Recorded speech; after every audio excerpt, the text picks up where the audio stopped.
Hey, so this is a quick film tour of the van that we have for sale here.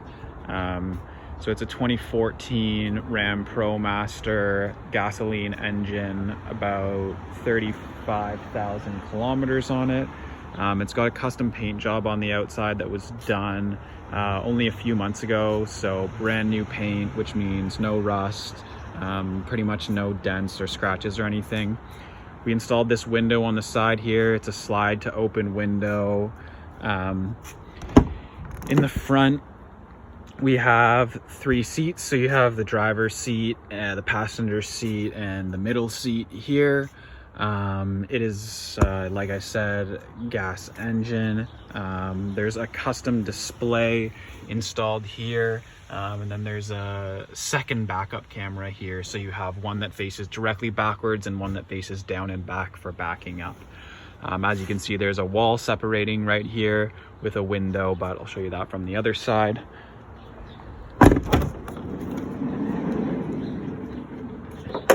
So right now it's configured to sleep 3 people.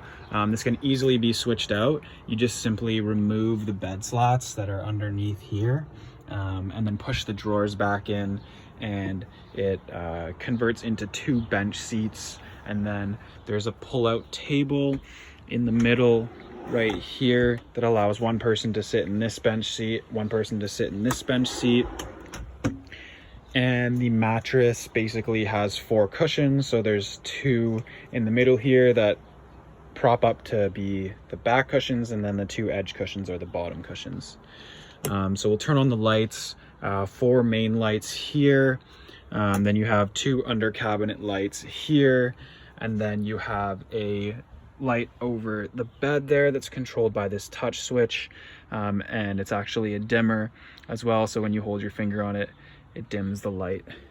Right here we have a 120 volt outlet, another 120 volt outlet here, another one here, and then right here you have a USB outlet and a 12 volt DC outlet that comes straight from the battery, so they don't have to go through the inverter. That saves quite a bit of power.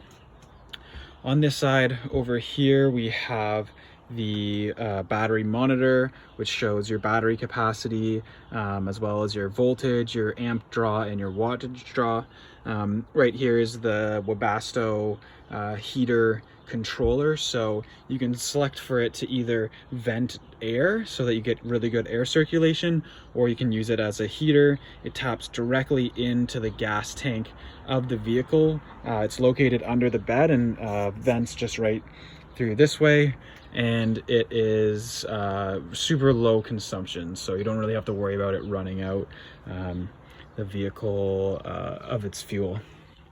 Up here we have the fan, fantastic fan by Dometic. It goes in and out, so there's a 2-way switch right here, and then 3-speed fan, manually opening, and it actually can operate while it's raining out. You just slightly open the lid of it, and it'll work without any water getting in.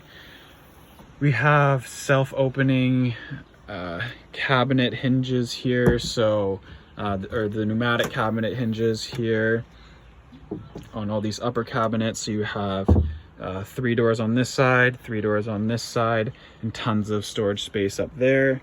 Under the sink here is where the toilet is meant to be. We're either including the option of a composting toilet or a cassette toilet to go under here. In the main kitchen area, you have a really nice faucet right here that's connected to a water system in the back, which I'll show separately. And then you have a bunch of drawers on this side, carbon monoxide alarm in there. And then in this drawer, you have your 12 volt chest fridge freezer, and that's an ultra low draw fridge, runs off 12 volts, and it just tucks away nicely into here. Just gotta give it a little push.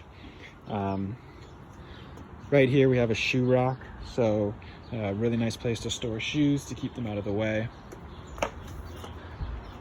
That's pretty much it for the main area. Move on over to the back now. So immediately on the back you have a ladder that leads to the roof. And one of the options is to add a rooftop deck right here. We have put the support rails in for it, and we can no problem add that. And then there's 3 100-watt solar panels up on the roof there.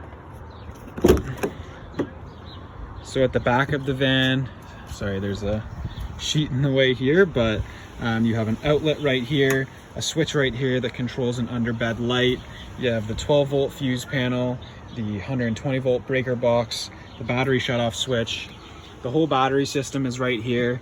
So you have the Victron 2000-watt inverter charger, so you can plug into shore power and it'll charge the batteries, and it also has an internal transfer switch that will convert the outlets all to run directly off the shore power rather than going through the batteries. You have a solar cutoff switch, 216 amp hour silicon dioxide battery, which gives you 100% depth of discharge, so you're able to use the full 216 amp hours of battery.